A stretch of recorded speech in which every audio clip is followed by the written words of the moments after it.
Good evening. আজকের আমাদের আলোচ্য বিষয় তেভাগা আন্দোলন নিয়ে। তেভাগা আন্দোলন 1946 সালের ডিসেম্বর মাসে শুরু হয়ে 1948 সাল পর্যন্ত চলে। বর্গা বা ভাগ চাষিরা এতে অংশ নেয়। মোট উৎপন্ন ফসলের 3 ভাগের 2 ভাগ পাবে চাষি এবং 1 ভাগ পাবে জমির মালিক। এই দাবি থেকেই তেভাগা আন্দোলনের সূত্রপাত। এই আন্দোলনের জনক ছিলেন হাজী মোহাম্মদ দানেশ। আগে বর্গা প্রথায় জমির সমস্ত ফসল মালিকের গোলায় উঠত এবং ভূমিহীন কৃষক বা ভাগ চাষির জন্য উৎপন্ন ফসলের অর্ধেক বা আরও কম বরাদ্দ থাকত। যদিও ফসল ফলানোর জন্য বীজ ও শ্রম দুটোই কৃষককে দিতে হতো। তৎকালীন পূর্ব বাংলা এবং পশ্চিমবঙ্গে এই আন্দোলন সংগঠিত হয়েছিল, কিন্তু ক্রমে তা দিনাজপুর ও রংপুর জেলায় তীব্র আকার ধারণ করেছিল। এই আন্দোলনের প্রধান দাবি ছিল উৎপন্ন ফসলের 2/3 ভাগ দিতে হবে কৃষকদের। জমিতে ভাগ চাষিদের দখলি সত্ত্ব দিতে হবে। ভাগ চাষির খামারে ধান তুলতে হবে এবং ভাগ চাষের ধান বুঝে নিয়ে জমির মালিকরা রসিদ দেবে। তেভাগা আন্দোলনের ইতিহাস জানতে হলে সে সময়ের ভূমি ব্যবস্থা বিষয়ে জানা প্রয়োজন। বাংলার গ্রামীণ সমাজে ব্রিটিশ শাসনের আগে পর্যন্ত ভূমির মালিক ছিলেন চাষিরা। মোগল আমল পর্যন্ত তারা 1/3 বা কখনো কখনো তার চেয়েও কম ফসল খাজনা হিসেবে জমিদার বা স্থানীয় শাসনকর্তার মাধ্যমে রাষ্ট্রকে প্রদান করতেন। ব্রিটিশ শাসনামলে চিরস্থায়ী বন্দোবস্ত প্রথা প্রচলনের ফলে চাষিদের জমির মালিকানা চলে যায় জমিদারদের হাতে। জমিদাররা জমির পরিমাণ ও উর্বরতা অনুযায়ী ব্রিটিশদের খাজনা দিত। জমিদারদের সাথে ফসল উৎপাদনের কোনো সম্পর্কই ছিল না। এ সময় জমিদার ও কৃষকদের মাঝখানে জোতদার নামে মধ্যস্বত্বভোগী এক শ্রেণীর উদ্ভব ঘটে। এরা পত্তনি প্রথার মাধ্যমে জমিদারদের কাছ থেকে জমি পত্তন বা ইজারা নিত। এই জোতদার শ্রেণী কৃষকের জমি চাষ ও তদারকি খাজনা আদায়ের কাজ করত। ফসল উৎপাদনের সম্পূর্ণ খরচ কৃষকরা বহন করলেও যেহেতু তারা জমির মালিক নন, সে অপরাধে উৎপাদিত ফসলের অর্ধেক তুলে দিতে হতো জোতদারদের হাতে। এই ব্যবস্থাকে বলা হতো আধিয়ারি। জোতদারি ও জমিদারি প্রথা ক্ষুদ্র কৃষকদের শোষণের সুযোগ করে দেয়। খাজনা আদায়ের জন্য জোতদাররা এদেরকে দাসের মতো ব্যবহার করে। উৎপন্ন ফসলের পরিবর্তে একসময় কৃষককে বাধ্য করা হয় অর্থ দিয়ে খাজনা পরিশোধ করতে। ফলে কৃষকেরা গ্রামীণ মহাজনদের কাছ থেকে ঋণ নিতে বাধ্য হন। সর্বশান্ত হয়ে একসময়ে সমৃদ্ধ বাংলার কৃষক পরিণত হন আধিয়ার আর ক্ষেত মজুরে। জমিদার জোতদারদের এই শোষণ কৃষকদের মনে বিক্ষোভের জন্ম দেয়। এই বিক্ষোভকে সংগঠিত করে 1936 সালে গঠিত হয় সর্বভারতীয় কৃষক সমিতি। 1940 সালে ফজলুল হক মন্ত্রিসভার উদ্যোগে বাংলার ভূমি ব্যবস্থা সংস্কারের প্রস্তাব দেয় ফ্লাউড কমিশন।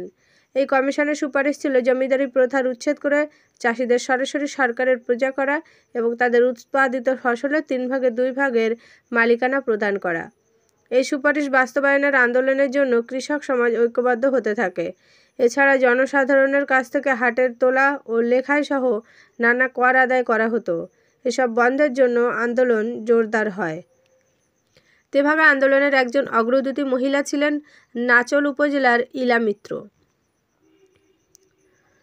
46 সালের দাঙ্গা ও সাম্প্রদায়িক বিদ্বেষকে পরিহার করে হিন্দু মুসলমান নির্বিশেষে এই কৃষক আন্দোলনে অংশ নিয়েছিল।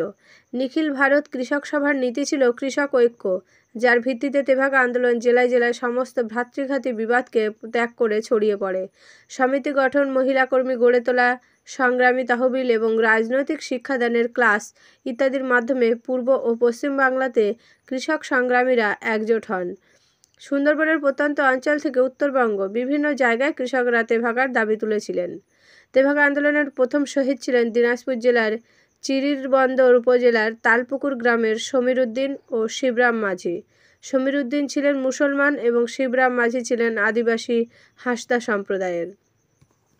এছাড়াও বালুরঘাট মহকুমায় তেভাগা আন্দোলন গুরুত্বপূর্ণ স্থান দখল করে আছে। পুলিশ ও যোদ্ধাদের মিলিত আক্রমণ চরমে উঠে খাঁপুর গ্রামে। 20 ফেব্রুয়ারি 1947 তারিখে উক্ত গ্রামের কৃষকদের গ্রেপ্তার করে পুলিশ উক্ত গ্রামে নিয়ে যায়। কৃষকগণ, যাদের ভেতরে অনেকেই ছিলেন সাঁওতাল, তীর, ধনুক, দা ও টাঙ্গি নিয়ে প্রতিরোধ করেন। তারপর পুলিশের গুলিতে 22 জন শহীদ হন। শহীদদের নামগুলো হচ্ছে যশোদা রানী সরকার, চেয়ার শাহী শেখ, কৌশল্যা কামরানী, গরুচরণ বর্মন, কমরেড হোপেন মার্ডি, মাঝি সরেন, দুখনা কলকামার, পুরোনা কলকামার, ফাগুয়া কলকামার প্রমুখ। এই আন্দোলনের প্রধান নেতাদের মধ্যে ছিলেন হাজি দানেশ, দেবপ্রসাদ ঘোষ, অজিত বসু, বিষ্ণু চট্টোপাধ্যায়, ইলা মিত্র, কংসারী হালদার, সুশীল সেন, নূরজালাল, গণেশ দাস, কৃষ্ণ বিনোদ রায় এছাড়াও প্রমুখের নাম উল্লেখ করা যায়। মহিলাদের ব্যাপক অংশগ্রহণ ছিল তেভাগার অন্যতম বৈশিষ্ট্য। 1946 সালে রানী শংকৈল উপজেলায় তেভাগা আন্দোলন ছড়িয়ে পড়ে। সে সময় কৃষক নারীরা লাঠি, ঝাঁটা, দা, বাটি, কুড়াল যে যা হাতের কাছে পায় তাই দিয়ে পুলিশকে বাধা দেয়। একজন বন্দুকধারী পুলিশ নারী ভলেন্টিয়ারদের প্রতি অসম্মানজনক উক্তি করে গালি দেয়। কৃষক নেতা ও রাজবংশী নারী ভান্ডনির নেতৃত্বে কৃষক নারীরা পুলিশটিকে গ্রেপ্তার করে এবং সারা রাত আটকে রাখে। ভান্ডনি সারা রাত বন্দুক কাঁধে করে তাকে পাহারা দেয়। তেভাগা আন্দোলনে প্রগতিশীল সাহিত্যিক ও শিল্পীরাও আলোড়িত হয়েছিল। সোমনাথ হোড়ের চিত্র এবং দিনপঞ্জি তেভাগার ডায়েরি উল্লেখযোগ্য রচনা। গোলাম কুদ্দুস, পূর্ণেন্দু মৈত্রী, মানিকচন্দ্র বন্দ্যোপাধ্যায় প্রমুখ প্রথিতযশা সাহিত্যিকেরা তেভাগা আন্দোলনের ওপর উপন্যাস, কবিতা রচনা করেন। সলিল চৌধুরীর গান হেই সামালো ধান ও কবিয়াল নিবারণ পণ্ডিতের মোদের দুঃখের কথা কাহাকে জানাই এর নাম করা যায়। এছাড়াও শওকত আলী রচনা করেন নাড়াই। চলচ্চিত্র তৈরি হয় তেভাগা আন্দোলন নিয়ে গিয়াস উদ্দিন সেলিমের কাহিনীতে। 2000 থেকে 2001 অর্থবছরে গণপ্রজাতন্ত্রী বাংলাদেশ সরকারের অনুদানে আধিয়ার নামে একটি চলচ্চিত্র। এটি পরিচালনা করেন সাইদুল আনাম টুটুল। তো এই ছিল আজকের বিষয়। দেখা হচ্ছে নেক্সট ভিডিওতে, আপনারা সঙ্গে থাকুন।